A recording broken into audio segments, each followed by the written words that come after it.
This irresistible cherry cranberry pie filling has all the incredible aroma and flavor of the holiday season, making it the perfect filling for your holiday pie.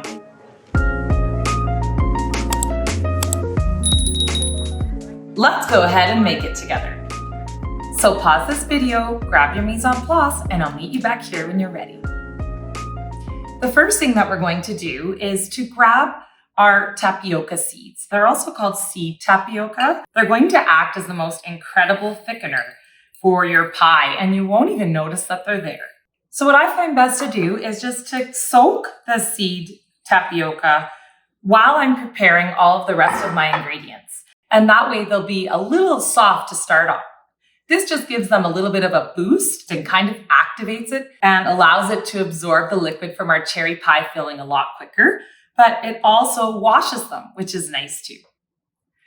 Next, grab your frozen cherries and frozen cranberries.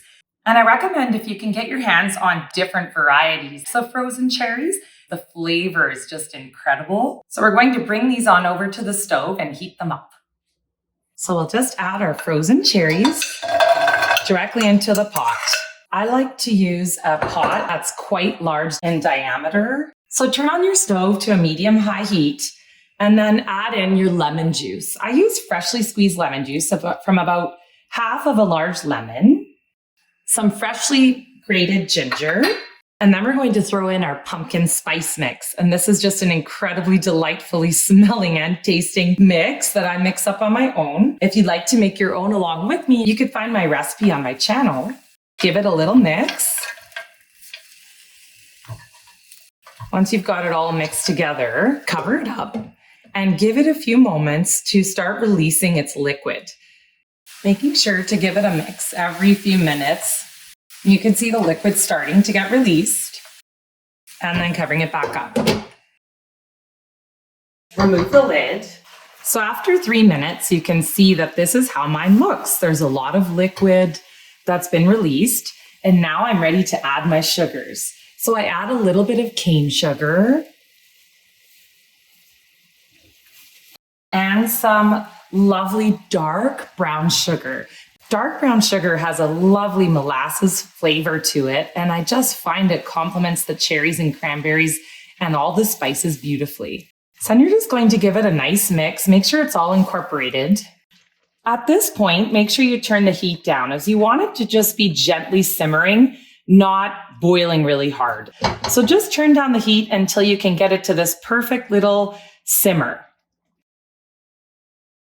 Then I just take the tapioca seeds that have been soaking and I just use a fine mesh strainer and pour out the liquid. And then we're just going to add these tapioca seeds directly in. And don't worry, you won't even notice the tapioca seeds in your pie once it's cooked. They take on the flavor of the pie and they're just incredible at thickening and they're quite a lovely texture. So now we'll just let it simmer and reduce down into a beautiful thickened cherry pie filling. But of course, we're going to need to taste it to make sure it has the right amount of sugar and spice for your family. And the tapioca balls will still be hard at this point. So if you taste one of those and think, oh, I don't want that in my pie, don't worry, it will become completely translucent and you won't even notice it in your pie. Mine's just perfect. I just love the mix of the sweet and tartness of the cherries and the sour tartness of the cranberries. It's so incredibly delicious and it's such a holiday season flavor. Your house will smell so incredibly delicious. Everyone will be salivating, waiting for their holiday dessert. So after reducing for 30 minutes, you can see it's now become nice and thick and looks a lot more like a cherry pie filling. Once this cools, it's going to thicken even more. So now I'm just going to turn off the heat and remove it from the heat. If you are not in a hurry, you can just let your beautiful cherry cranberry pie filling cool on the countertop at room temperature. However, if you just want to get baking, you've got your pie crust ready and you just want to put it on in there and bake it up. We don't want to put the hot cherry cranberry filling directly into our unbaked pie crust, because what will happen is it will get soggy at the bottom. So we want to cool it down first. So I fill a large bowl with ice, then water, and make a nice ice bath for my pie filling to sit in. And then I just directly put my pot into there. Kind of like the opposite of a double boiler. It's like a double cooler. So then I just keep mixing it, and you'll notice that it starts to cool down right away.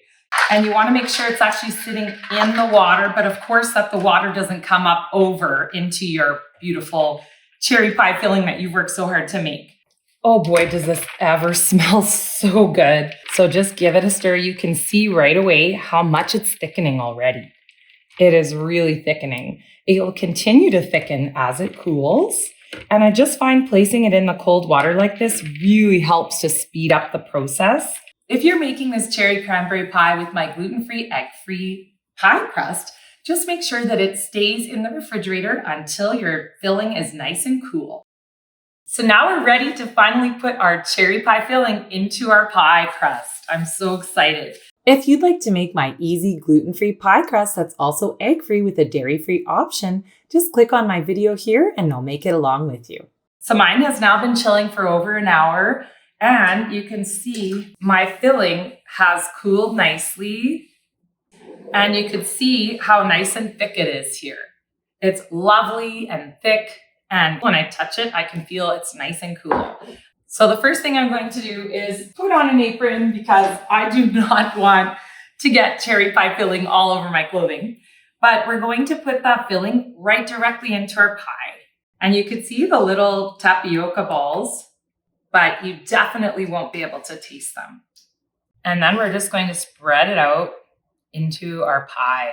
Oh my goodness, it looks so delicious. If you're kind of particular and you accidentally dab some cherry filling onto your pie crust, just use a clean wet cloth and dab it right off.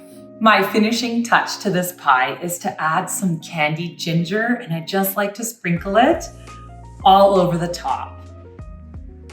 Don't go away, stay tuned, because coming up next, I'm going to show you how to easily use my gluten-free, egg-free pie dough to make a beautiful lattice top. All of my tips and tricks are coming up next, so stick with me. I hope you enjoy this cherry cranberry pie, and I hope it allows your home to smell absolutely scrumptious this holiday season. Take care and happy holidays. And if you like these videos, please like them and subscribe to my channel and hit that bell to find out when my next video comes out. And as always, thanks for watching.